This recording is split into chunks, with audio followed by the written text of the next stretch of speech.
এখনো রাজনীতিবিদদের মধ্যে চারিত্রিক কোনো পরিবর্তন হয় নাই।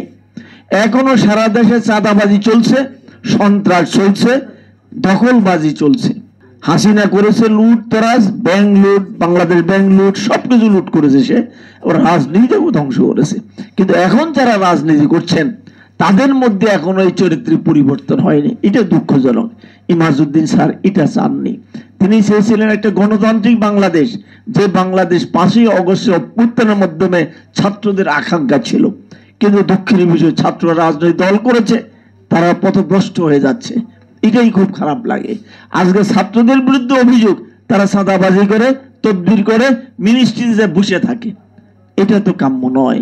আমি চাই যে এই রাজনৈতিক দলটা দেশের আদর্শের একটা রাজনৈতিক দল হোক, আদর্শবান একটা রাজনৈতিক দল হোক, যেটা অন্যান্য দলকে শিক্ষা দেবে।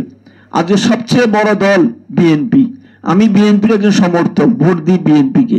বিএনপির জন্য কাজ করি, গবেষণা করি, লেখালেখি করি। আমার একটা বই আছে, উন্নয়নের ইতিহাস, নবাব সলিমুল্লাহ থেকে লাস্টে লেগেছিলাম শেখ হাসিনা।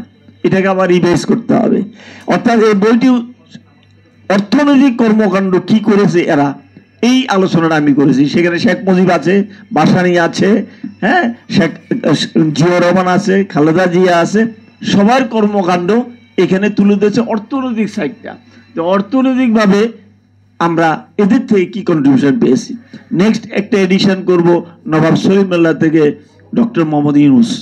এই ইউনুসের পিরিয়ড শেষ হলে ওই বইটা সংশোধন করে ওই বইটা আবার বের করব ইনশাআল্লাহ। তো আমি কথাটা এই প্রসঙ্গে বললাম যে স্যার যে দেশ বাংলাদেশ চেয়েছিলেন, যার জন্য বিএনপিকে রাজনৈতিক গতিধারা আনার জন্য চেষ্টা করেছিলেন, বিএনপিকে রাজনৈতিক দল হিসেবে প্রতিষ্ঠিত করতে চেয়েছিলেন, উনি বিএনপি করেন নাই। কিন্তু এদেশের স্বাধীনতার সার্বভৌমত্ব রক্ষার জন্য বাংলাদেশি জাতীয়বাদ ও ধর্মীয় মূল্যবোধ এর মূল বিষয় উনি বিশ্বাস করতেন। এটা ছিল শহীদ প্রেসিডেন্ট জিয়া রহমানের রাজনৈতিক দর্শন। আজকেও বাংলাদেশকে টিকে রাখতে হলে বাংলাদেশি জাতীয়বাদ এবং ধর্মীয় মূল্যবোধ, নট ইসলামী মূল্যবোধ। শহীদ প্রেসিডেন্ট জিয়া রহমান উল্লেখ করেছেন বাংলাদেশি জাতীয়বাদ, ধর্মীয় মূল্যবোধ, সেখানে সকল ধর্মকে সমান মর্যাদা দেওয়া হয়েছে। শুধু ইসলামিক শব্দটা উনি কিন্তু ব্যবহার করেন নাই। শহীদ প্রেসিডেন্ট জিয়া রহমানের যে 19 দফা কর্মসূচি আছে, আপনি যদি 19 দফা কর্মসূচি রিড আউট করেন, সেখানে পাবেন বাংলাদেশি জাতীয়বাদ ও ধর্মীয় মূল্যবোধ। আজকে যে রাজনৈতিক সমস্যা আমরা পড়েছি, এর থেকে বাঁচার একমাত্র উপায় হলো শহীদ প্রেসিডেন্ট জিয়া রহমানের সে আদর্শ অনুসরণ করা আর ইমাজউদ্দিন স্যারের রাজনৈতিক দর্শনকে বাস্তবায়ন করা। আসুন আমরা সে পথে এগিয়ে যাই।